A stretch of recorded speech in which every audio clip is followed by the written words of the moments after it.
2018 ഇറങ്ങിയ KGF cinema കണ്ട് inspiration ആയിട്ടാണ് 2019 ഞാൻ ലൈനിലേക്ക് ഇറങ്ങിയത്. കടലിലേക്ക് നോക്കി നിന്നുകൊണ്ട് റോക്കി ബായിനോട് ഒരു ചോദ്യം ചോദിക്കും, ഈ കടലിന്റെ ആഴം എത്ര എന്നറിയാമോന്ന്. അപ്പൊ ബായി പറയാം, അതെങ്ങനെ അറിയാനാണ്, അതിലേക്ക് ഇറങ്ങി നോക്കണം. അതെ, അതിലേക്ക് ഇറങ്ങി നോക്കണം എന്നുള്ള ആ മൂഡാണ് എന്നെ ശരിക്കും പറഞ്ഞ ഭയങ്കരമായിട്ട് എനിക്ക് എന്താ പറയാ, അത് നല്ലൊരു ഇൻസ്പിറേഷൻ ആയിരുന്നു. സത്യം പറഞ്ഞ അല്ലാതെ വയലൻസ് മൂടൊന്നുമില്ല കേട്ടാ. വയലൻസ് മൂടൊക്കെ എടുത്തു കഴിഞ്ഞാൽ വാളെടുത്തവൻ വാളാൽ ആ ഒരു മൂടാണ്. ഭീമ സിനിമയെ കണ്ടിട്ടില്ലേ നിങ്ങൾ?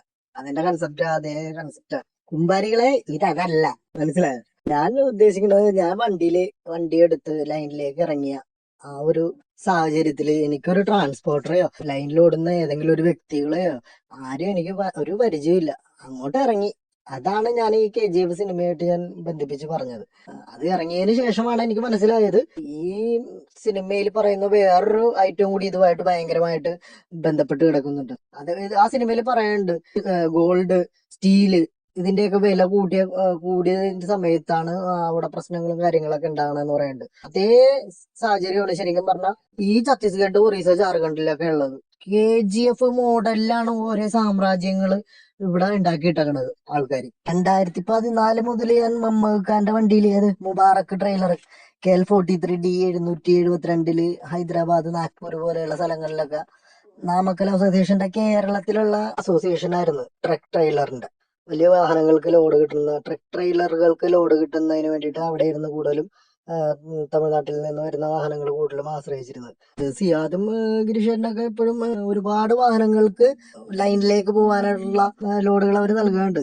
മുഹമ്മദ്ക്കയും അതേ അസോസിയേഷന്റെ ലോഡ് തന്നെയായിരുന്നു ഓടിക്കൊണ്ടിരുന്നത്. വെസ്റ്റേൺ ട്രാൻസ്പോർട്ട് എന്നായിരുന്നു അന്ന് അതിന്റെ പേര്. ഞാൻ അതിൽ ഓടിയിട്ടുണ്ട്. സിയാദിന്റെ കീഴിൽ ഞാൻ വർക്ക് ചെയ്തിട്ടുള്ളതാണ്. അന്ന് നമുക്ക് ഈ വെസ്റ്റേൺ ട്രാൻസ്പോർട്ടിന്റെ ഈ നാമക്കൽ അസോസിയേഷനിൽ നിന്നായിരുന്നു ഈ ലോഡെല്ലാം അറേഞ്ച് ചെയ്ത് ആ വണ്ടി വിട്ടിരുന്നത്. അന്ന് ടെക്നോളജി അത്രക്ക് അങ്ങോട്ട് വളർന്നിട്ടില്ലായിരുന്നു. ഇന്ന് പക്ഷെ ക്യാമറ ഉണ്ട്, GPS ഉണ്ട്, ഡീസൽ ടാങ്കിൽ സെൻസർ ഉണ്ട്. പണ്ട് പല ഡ്രൈവർമാരുടെയും കളവ് കാരണം പല ആൾക്കാരും വണ്ടി വിറ്റ് കളഞ്ഞിട്ടുണ്ട്. അതല്ലാതെയും ബാങ്കിന്റെ ഭാഗത്തു നിന്നുള്ള പ്രശ്നങ്ങൾ കാരണം വണ്ടി വിറ്റ ആൾക്കാരുണ്ട്. ലോഡ് ഇല്ലാഞ്ഞിട്ട് വണ്ടി വിറ്റ ആൾക്കാരുണ്ട്. മമ്മൾക്ക് എന്താണെന്ന് അറിയില്ല, 3 വണ്ടിയും മമ്മൾക്ക് വിറ്റ് കളഞ്ഞ്.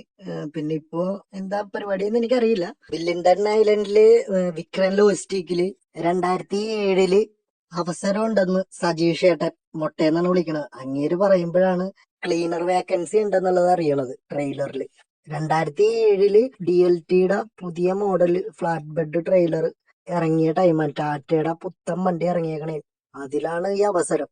പുതിയത് 5 എണ്ണം വന്നിട്ടുണ്ടായിരുന്നു. പിന്നെ പോരാത്തതിന് കർണാടക വണ്ടിയും വന്നിട്ടുണ്ടെന്ന് പറഞ്ഞപ്പോ കണ്ട സന്തോഷമായി. ഞാൻ അങ്ങനെ നേരെ കൊണ്ടുപോയി ബയോഡാറ്റ എല്ലാം കൊടുത്ത് കാത്തിരിക്കുമ്പോഴാണ് എനിക്ക് വിളി വന്നത്. പ്രത്യേകം പറയണ്ടായിരുന്നു ഈ സജീഷ് ഏട്ടൻ, ലാലൻ ചേട്ടന്റെ കൂടെയാണ് നീ നിനക്ക് ക്ലീനറായിട്ട് നിനക്ക് അവസരം കിട്ടണമെങ്കിൽ നീ രക്ഷപ്പെട്ടറാ മോനെന്ന്.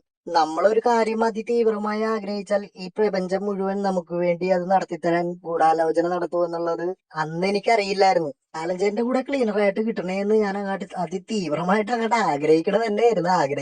ആഗ്രഹിക്കലായിരുന്നു. ലാലഞ്ചേട്ടൻ എന്നെ സ്വന്തം മോനെ പോലെ തന്നെ കണ്ട് വണ്ടി ഓടിക്കാൻ പഠിപ്പിച്ച് ഒരു പോക്കങ്ങാട്ട് പോയി പുള്ളിക്കാരൻ. ഓട്ടോറിക്ഷ എടുത്ത് പിന്നെ ഓട്ടോറിക്ഷയിലാണ് ഓടിക്കൊണ്ടിരുന്നത്. ഇപ്പൊ ലാഗ്നറോ എന്ന് പറഞ്ഞ വണ്ടിയിൽ ഓടുന്നുണ്ട്.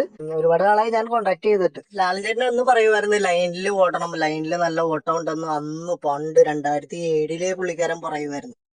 അത്രക്ക് എക്സ്പീരിയൻസ്ഡാണ് എന്റെ ആശാൻ ലാലാപ്പി. എന്റെ ഡ്രൈവിംഗ് പഠനം മുഴുവനായിട്ട് പൂർത്തിയാകാനായിട്ട് മുമ്പ് തന്നെ ആശാൻ പോയി കളഞ്ഞു വണ്ടി ഇട്ടിട്ട്. ശേഷം ഞാൻ വണ്ടിയെല്ലാം ഓടിക്കാൻ പഠിച്ച് ആലിയയില് വർക്ക് ചെയ്യണ സമയത്ത് ചെറിയൊരു ആക്സിഡന്റ് ഉണ്ടായി. അങ്ങനെ അവിടുന്ന് ജോയിച്ചേട്ടൻ എന്നോട് വണ്ടിയിൽ നിന്ന് ഇറങ്ങി പൊക്കോളാൻ പറയണേ. നിന്നെ ഇനി നിർത്തി കഴിഞ്ഞാൽ മറ്റുള്ളവർക്ക് അതൊരു ശീലമായി മാറും, എല്ലാരും ഈ ആക്സിഡന്റ് തന്നെ മാറും എന്ന് പറഞ്ഞിട്ട് എന്നെ ഇറക്കി വിട്ടു. അത് കഴിഞ്ഞിട്ട് എത്ര വണ്ടിയാണ് പുള്ളിക്കാരന്റെ ആക്സിഡന്റ് ആക്കിയത് ആൾക്കാർ. എല്ലാവരും വളരെ ഡീസന്റ് ആയിട്ട് ഓടിക്കുന്ന ആൾക്കാരാണ്. ആക്സിഡന്റ് ആകണേന് ഇപ്പൊ കള്ളു കുടിച്ചോ, കഞ്ചാവ് വലിച്ചോ, അശ്രദ്ധമായോ വണ്ടി ഓടിച്ചെന്നും പറഞ്ഞിട്ടൊന്നുള്ള ആക്സിഡന്റ് ആണ്. നമ്മുടെ സമയം മോശമാണെങ്കിൽ അരെ കിടക്കണ ആള് പാമ്പായിട്ട് നമുക്കിട്ട് തന്നെ കൊത്തുമെന്നാണ് ഞാൻ കേട്ടിട്ടുള്ളത് കേട്ടാ. അത് തന്നെയായിരുന്നു എന്റെ ജീവിതത്തിൽ ഇത്ര നാൾ നടന്നുകൊണ്ടിരുന്നേച്ചു. അങ്ങനെ ചോദിച്ചേട്ടൻ എന്നെ പറഞ്ഞു വിട്ടതും ഞാൻ വേറെ ജോലി അന്വേഷിച്ച് നടക്കുമ്പോഴാണ് വെസ്റ്റ് വിൻഡ് എന്ന് പറഞ്ഞിട്ട് ഗുജറാത്തിലുള്ള ഒരു കമ്പനി ഗോതമ്പിന്റെയും ടൈൽസിന്റെയും ഒക്കെ ഓട്ടം ഹോസ്റ്റൽ ഓട്ടം ഓടാൻ വേണ്ടിയിട്ട് വല്ലാർപാട് കേന്ദ്രീകരിച്ച് അവർ വന്നത്. അന്നും കഷ്ടകാലത്തിന് എനിക്ക് കിട്ടിയത് ഒരുപാട് 5-6 ട്രെയിലർ വന്നെങ്കിലും പിന്നെ ഒരുപാട് ട്രെയിലർ വരാൻ പോണെന്ന് പറഞ്ഞിട്ടുണ്ടായിരുന്നെങ്കിലും ഒരു ചടപരുത്തി ഒരു വണ്ടി ഉണ്ടായിരുന്നു. എന്റെ പൊന്നു കുമ്പാരികളെ, സാധനം കണ്ട. പഴയ വണ്ടിയും ചേസൊന്നും കൊള്ളൂലായിരുന്നെങ്കിലും ആള് പുലിയായിരുന്നു. അതുമായിട്ട് ഈ മുണ്ടൂരായിരുന്നു പണി. മുണ്ടൂര് ഗോതമ്പ് കമ്പനി ഉണ്ടായിരുന്നു. ആ ഗോതമ്പ് കമ്പനിയിലേക്കാണ് ഡെയിലി പണി സംഭവം പണിയെടുത്ത് കാശ് കിട്ടാൻ വേണ്ടിയിട്ട് ഉള്ള നല്ല അത്യാവശ്യം നല്ല വണ്ടിയായിരുന്നു. എന്നാലും നമ്മ ട്രെയിലർ ഓടിച്ച് ശീലിച്ചുകൊണ്ട് ഈ ഒരു വണ്ടി ഓടിക്കാൻ നേരത്ത് ഈ ചരിവൊക്കെ പിടിക്കുമ്പോ ഭയങ്കര പേടിയാണ്. പിന്നെ അതിൽ എനിക്ക് അവസരം ഇല്ലെന്ന് ഞാൻ മനസ്സിലാക്കിയപ്പോഴാണ് ഞാൻ ഒരു തീരുമാനം എടുത്തത്. ആ സമയത്ത് കേന്ദ്രത്തില് നരേന്ദ്രമോദി സർക്കാരാണ് ഭരിക്കുന്നത്. നരേന്ദ്രമോദി സർക്കാരിന്റെ ഒരു ആശയം എനിക്ക് ഭയങ്കരമായിട്ട് എനിക്ക് എന്താ പറയാ ഒരു പ്രചോദനമായി എനിക്കത്.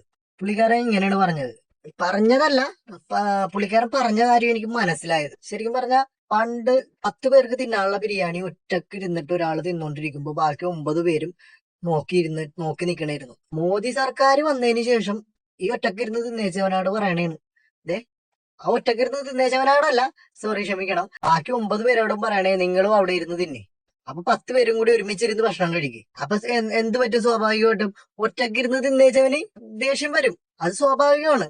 ഞാനതല്ല പറഞ്ഞു വന്നത്. ഞാൻ അപ്പൊ വണ്ടി എടുക്കാനായിട്ട് ആലോചിച്ചപ്പോ തന്നെ വണ്ടി അന്വേഷിച്ച് ഒരു വണ്ടി കണ്ടുപിടിച്ച്.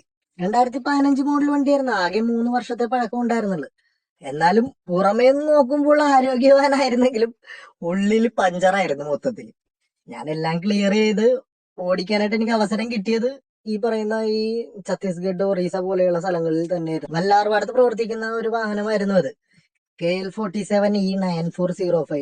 എന്റെ സുഹൃത്ത് തന്നെയായിരുന്നു ആ വാഹനത്തിൽ ഓടിവെച്ചത്. ആ വണ്ടിയിൽ ഞാൻ ചെയ്യാത്ത പണികളെല്ലാം മാറ്റിവെക്കാത്ത സ്പെയർ പാർട്സുകളില്ല.